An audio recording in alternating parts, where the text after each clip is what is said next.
Nous sommes une association strasbourgeoise qui est une voie de formation vigilance populaire avec nos amis du MRAP, avec notre ami Dominique Joly franciscain. Il y a d'autres amis chrétiens qui n'ont pas pu venir aujourd'hui parce qu'il y a la journée des rameaux. Et nous leur donnons rendez-vous plus tard le 4 juin, le jour de l'enterrement des moines à Médée. Nous sommes ici aujourd'hui, nous l'avons intitulé Contre l'oubli. On a fait beaucoup de thématiques contre l'oubli.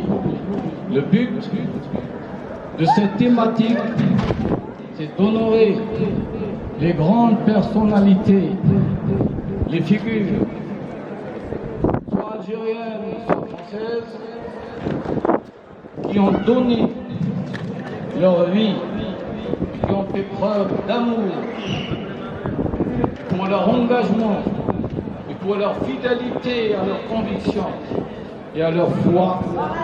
Ces gens-là sont morts pour leurs idées, pour leurs idéaux. C'est pour ça que nous sommes là pour les honorer, pour honorer leur mémoire. Nous honorons aujourd'hui la mémoire des moines de Tibéri. Pour l'histoire, le monastère des moines de Tibéri a vu sa naissance en 1938. Depuis cette date-là, l'Église d'Alger a tout fait pour que ce monastère soit pleinement vécu par une vie monastique et aussi par une vie ouvrière, parce qu'il y avait chez les monastères, il y avait la prière, mais il y avait le travail, il y avait aussi la fraternité avec la population. Donc, c'était un monastère qui était pleinement intégré dans la vie sociale. Ce n'était pas un monastère retiré, ce n'était pas une intériorité vécue par les moines dans leur solitude. Non. Pour question de chercher le prieur, prier, c'est appeler dans sa solitude la présence de l'autre. On a commencé un texte, on a dit être, c'est avant tout aller à la rencontre de l'autre. Dans la prière, l'autre est là, présent, dans sa dimension humaine. Prier, c'est inviter l'autre dans sa solitude. Et les moines de Tibéri, ce jour-là, dans leur vie, ils ont invité toute l'Algérie et la population algérienne. Ils ont aimé le pays, ils ont aimé l'Algérie. Monseigneur Duval lui-même avait dit, après l'indépendance, le monastère doit rester ouvert. Il doit continuer à vivre avec la société. Ce serait une église pour tous les Algériens. Parce que ces moines-là ont porté, durant la guerre d'indépendance, le frère Luc, médecin de formation, 50 ans. Il a soigné toute une population. Des milliers ont été vus, ont été soignés par le frère Luc. Il n'y a pas une famille qui n'a pas connu le frère Luc. Ces moines-là, en témoignant par leur foi, en choisissant de rester au moment le plus horrible de l'histoire de l'Algérie, le plus tragique et le plus dramatique, ces moines-là ont choisi de faire corps avec le peuple algérien. Il le dit, le frère Michel, dans une lettre à son frère. C'est le peuple entier qui souffre, puisqu'on porte le message chrétien. Nous sommes des pasteurs. Est-ce qu'un pasteur abandonne ses brebis ou ses citoyens au moment où ils ont besoin de lui? Non. C'est pour cette raison que leur présence était le véritable acte de résistance. Ils ont résisté à la terreur. Et le choix de rester impliqué, ils avaient en eux un message de paix et de fraternité. Christian de Chergé l'a démontré par sa présence parce qu'il a inauguré le dialogue interreligieux. Quel est le nom il a donné à ce dialogue le lien de paix. Ribat al-Salam. En 79, il l'a fondé. C'est aussi un message pour les chrétiens ici, pour les musulmans. Il faut que le message des moines de Tibérine, un message interreligieux de fraternité, ils l'ont prouvé. Il faut que ce message nous anime, nous dynamise pour s'ouvrir. La foi est une maison ouverte, elle n'a jamais été une maison close. C'est ça, avoir une foi. Avoir une foi, c'est inviter l'autre dans sa dimension, quelle que soit cette dimension-là, on l'invite. Être, c'est avant tout aller à la rencontre de l'autre. Ces moines-là, avec le dialogue interreligieux, ils ont ouvert le monastère. Les habitants n'avaient pas les moyens de bâtir une mosquée dans le village de Tibérine. Ils ont ouvert un local à l'intérieur du monastère pour faire la prière avec eux. Et on entendait, dans des moments, la cloche sonnait et le muezzin après la prière. C'est ça un dialogue interreligieux. Et les moines le démontrent. Pour eux, ayant vécu avec cette population, ayant porté dans leur cœur cette population, ils le disent, même Christian de Chergé, le peuple algérien ne peut pas être accusé indistinctement de la mort. Parce que pour eux, ils le savent, c'est Christian de Chergé, qui a appris l'arabe, qui a lu le Coran, que l'islam reste un message de paix. C'est ce message-là que nous voulons aussi aujourd'hui, à travers les moines de Tibérine, continuer à le porter. Leur message doit nous interpeller. Leur mort ne doit pas être vaine. Ils sont morts, ils ont donné leur vie en Algérie. Ils n'ont pas quitté ce pays au moment le plus tragique. Ils ont refusé de sauver leur vie. Pour quelle raison? C'est pour sauver l'avenir. Quel avenir ils voulaient sauver? Ils voulaient sauver l'avenir de la fraternité interreligieuse entre chrétiens et musulmans. C'était des chrétiens en terre d'islam. Et la population de Médéa, il le dit le frère Michel, tant que cette population nous aime, tant que je me sens aimé par cette population, je ne la quitterai jamais. Et c'est pour cette raison que leur message reste un message d'avenir. Leur message nous interpelle. C'est ça la foi. Porter la foi en soi, c'est porter d'une façon inconditionnelle l'appel de l'autre. Et eux, ils l'ont porté au détriment de leur vie. Donc c'est ça leur message. Sauver l'avenir, c'est sauver aussi ce message entre chrétiens et musulmans. Et regarder l'islam tel qu'il a été regardé par les frères de Tibérine, par les moines de Tibérine. Parce que eux, ils l'ont vécu dans leur chair. Ils l'ont vécu dans cette fraternité à Médéa. Et nous espérons ici, musulmans de France, porter ce message et continuer à le porter pour faire triompher constamment cette fraternité. Et d'un autre côté, cette fraternité doit ici aussi exiger de nous la vérité. Nous continuerons à lutter pour que la vérité fasse jour, pour que la vérité éclaire. Et elle éclaire ces hommes, elle éclaire aussi ce qui s'est passé en Algérie dans la plus grande tragédie, dans la plus grande souffrance du peuple algérien. Donc nous restons fidèles à leur message. Et nous espérons, à travers les moines de Tibérine, voici la phrase qui peut résumer ici devant la cathédrale de Strasbourg le message des moines. Dans leur cœur de chrétiens, il n'y a pas de frontière dans l'amitié entre les peuples. Les moines de Tibérine l'ont démontré en payant de cette démonstration de leur vie. C'est pour cette raison que nous leur rendons hommage. Et nous ne cesserons jamais de leur rendre cet hommage. Ils resteront nos frères pour l'éternité, parce qu'ils ont donné leur vie.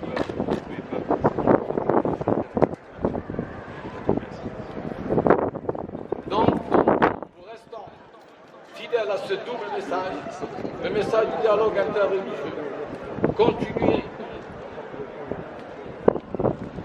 à, c'est pas les convoquer, mais leur mémoire doit nous convoquer à chaque moment pour qu'on se rappelle de leur message et aussi pour le combat pour la vérité.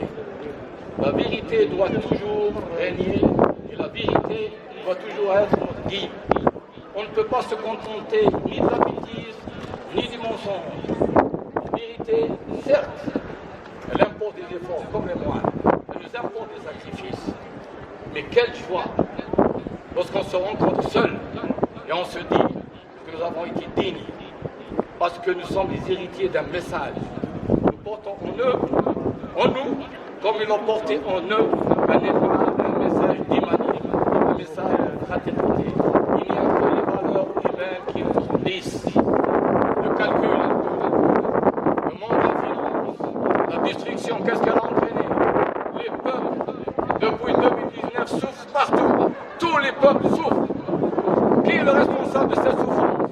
Le monde de la finance, l'oligarchie financière. Eh bien, ces mois-là, dans leur nudité, dans leur pauvreté, avec tous les moyens les plus simples, nous donnent le plus grand message de l'humanité. Vivre, c'est porter ses valeurs au détriment de sa vie. C'est ça leur honneur. Et nous voulons rendre honneur à ces mois de Tibérine aujourd'hui, parce que la nuit du 26 et 27 mars, ils ont été enlevés. Nous reviendrons le 4 juin, le jour de leur enterrement, parce que là on est sûr de la date de leur enlèvement, on est sûr de l'enterrement. Il y a beaucoup de controverses. Qui sont les véritables commanditaires du crime?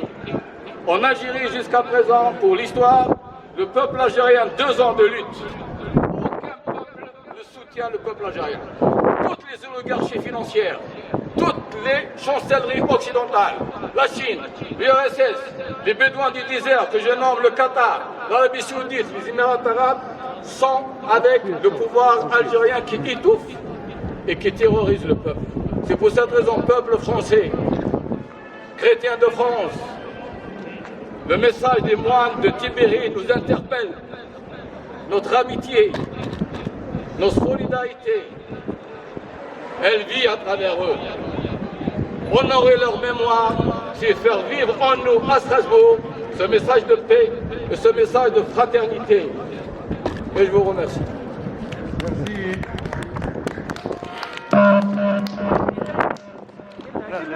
Attends.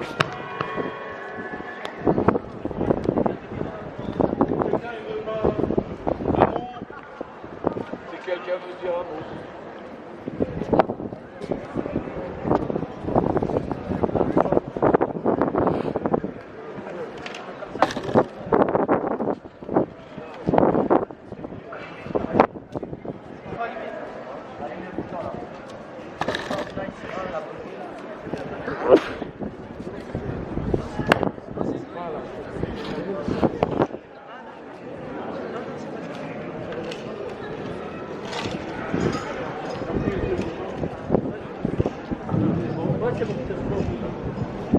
Voilà, j'ai été invité aujourd'hui comme franciscain. Bien sûr, les franciscains ne sont pas les cisterciens, les trappistes, mais nous sommes de la même communauté, de la même confession catholique.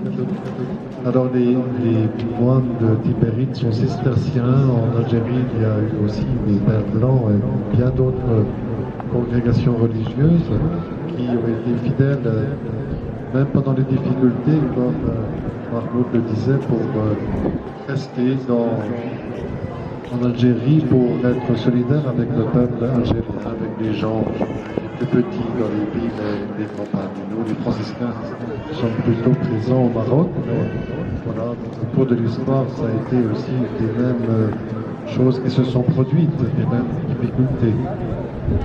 Voilà, le message de notre fondateur, Saint François d'Assise, est un message de paix, de fraternité. Saint François lui-même est allé à l'époque d'Algérie, d'Égypte. Ça fait 800 ans, au cours de la 5e croisade, pour annoncer un message de paix. Il a rencontré le sultan à l'époque, qui était un homme ouvert. Ils ont voulu ensemble faire la paix. Ça n'a pas été possible, malheureusement. C'est le cas encore aujourd'hui.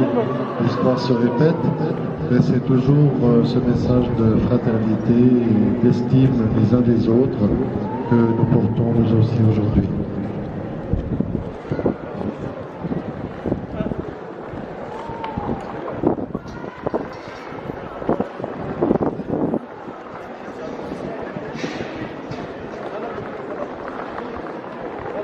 donc je représente le MRAP, c'est le mouvement contre le racisme, pour l'amitié entre les peuples. Le MRAP est surtout connu parce qu'il se bat contre toutes les formes de racisme, de discrimination, qu'elles soient sexistes, liées à l'origine, à la couleur de peau ou à d'autres facteurs, mais il est aussi pour l'amitié entre les peuples, pour la solidarité, l'amitié entre les peuples. C'est-à-dire que nous soutenons tous ceux qui se battent dans le monde pour plus de progrès social, pour plus de liberté démocratique, pour la paix et l'entente entre les peuples. C'est pourquoi nous sommes là aujourd'hui. Merci.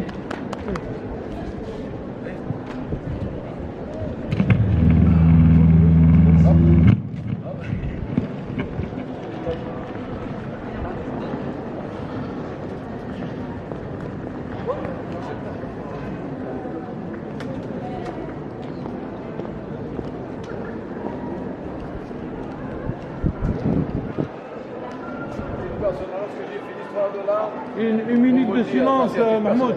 Mahmoud. Pour l'art chrétien, parce que je suis aussi diplômé en histoire de l'art. J'ai fait l'histoire de l'art. Si un jour il y a ceux qui sont intéressés pour je Une minute de silence.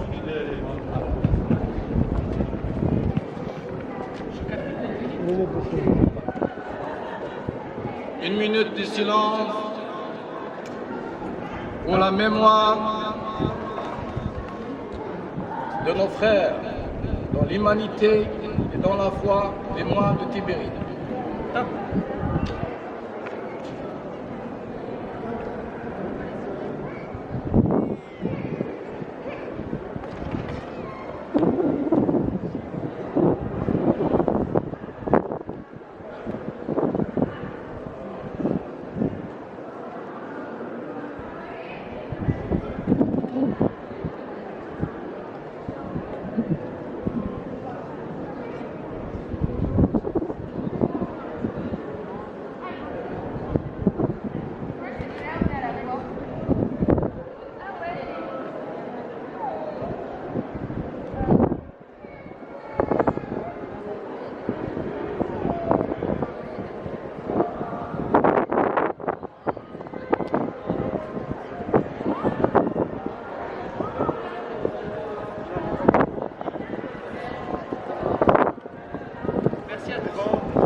On va citer l'ensemble des 7 moines trappistes qui ont été enlevés puis assassinés. Nous continuons, puisque leur famille continue aussi à chercher, à savoir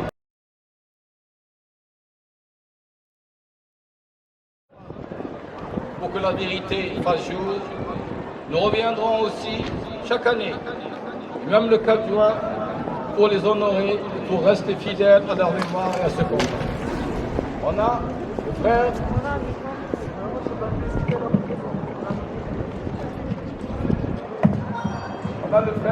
Michel. Micro.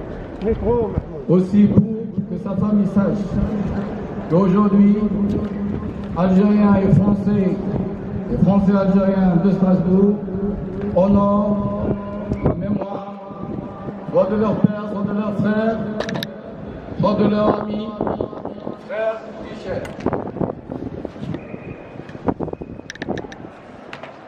Ici nous avons le frère Christophe. Le frère Christophe, le frère Luc. Le frère Luc qui a toujours été connu pour son humour, c'est le médecin que tout le monde reconnaît, qu'il a fait ce qu'il a fait pour toute la population. Il était aussi le cuisinier. Le frère Christian, comme on l'a dit à la place Broglie, je vous ai dit qu'il reste sur le plan philosophique, une figure christique, parce qu'il a porté l'amour, enseigné et compris par le message christique jusqu'au bout de sa vie, puisqu'il est mort en portant ce témoignage d'amour et de fraternité avec le peuple algérien. Le frère Christian, c'est lui qui a introduit, comme je vous l'ai dit, le dialogue interreligieux. C'est lui qui a pris 2 ans à Rome pour apprendre l'art. Il était aussi pour le dialogue, principalement le dialogue qui a été inauguré en 1994 par Saint-Egidius. Pour vous dire jusqu'à quel moment et comment l'Église chrétienne, même l'association de Saint-Egidius, qui porte aussi la paix, qui porte aussi le dialogue entre les peuples, elle a œuvré pour réunir toute l'opposition algérienne en 1994 à Rome. Le frère Christian, puisqu'il était en relation, et le responsable de Saint-Egidius venait assister au monastère de Tibérine les dialogues interreligieux. Ces gens-là portaient en eux un message de paix. Ce message de paix a été détruit par la junte militaire algérienne éradicatrice, où elle a instauré un climat de terreur contre la paix. Les frères Christian portaient la paix et la fraternité aussi. On a le frère Bruno, on a le frère Célestin, on a le frère Paul, et là nous avons le livre de Jean-Baptiste Grégoire, qui a aussi œuvré, qui a fait un documentaire de cannabis pour essayer, selon ses moyens, comme journaliste enquête, ce qu'elle a vécu à Alger, il est né à Alger. Il voulait aussi, à travers son livre, aller pour que la vérité nous éclaire. C'est la seule chose qu'il faut avoir dans la tête. La vérité éclaire. Quelle que soit cette vérité, lorsqu'elle nous surprend, lorsqu'elle arrive, elle est lumineuse. Parce que la vérité, elle est portée surtout par ces hommes-là. La vérité ne doit jamais être quelque chose qu'on fuit. Affronter son destin, c'est aussi affronter la vérité. Lorsqu'on a peur de la vérité, lorsqu'on se contente du mensonge et de la bêtise, c'est là qu'on est en train de reproduire les nuits les plus horribles, la terreur la plus sanguinaire. Pour cette raison que accepter la vérité, la chercher, elle est lumineuse.